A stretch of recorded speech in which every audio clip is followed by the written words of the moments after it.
Sosok Ferdinand Malambae, polisi viral bagikan nasi kotak kepada narapidana, beri pesan menyentuh.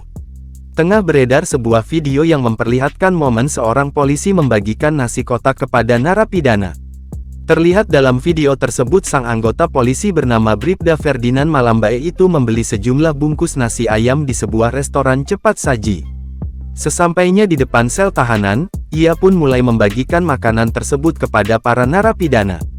Ia bahkan sempat mengobrol dengan salah satu narapidana yang ternyata seumuran dengan dirinya.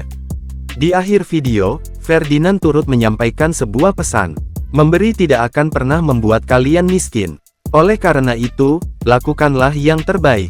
Baik itu buat masyarakat, keluarga, buat tetangga kita. Karena semakin kita banyak memberi, semakin banyak kita untuk diberkati, ujarnya. Diketahui, video tersebut viral usai diunggah dalam akun sosial media Divisi Humas Polri pada Senin, tanggal 15 Oktober tahun 2024. Melansir Tribun Style, Ferdinand Malambae berasal dari Kampung Likuang Kecamatan Tabukan Utara Tabut Kabupaten Kepulauan Sangihe.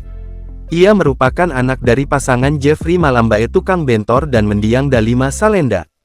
Ferdinand Malambae diketahui dilantik menjadi anggota Bintara PT UTA 2021 pada tanggal 22 Desember tahun 2021 oleh Kapolda Sulut Irjen Pol Mulyanto.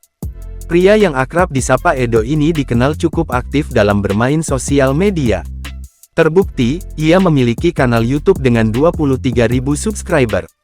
Selain itu, pada akun TikToknya, followers Edo juga sudah mencapai 941.000 orang, dengan total like seluruh video capai 18 juta.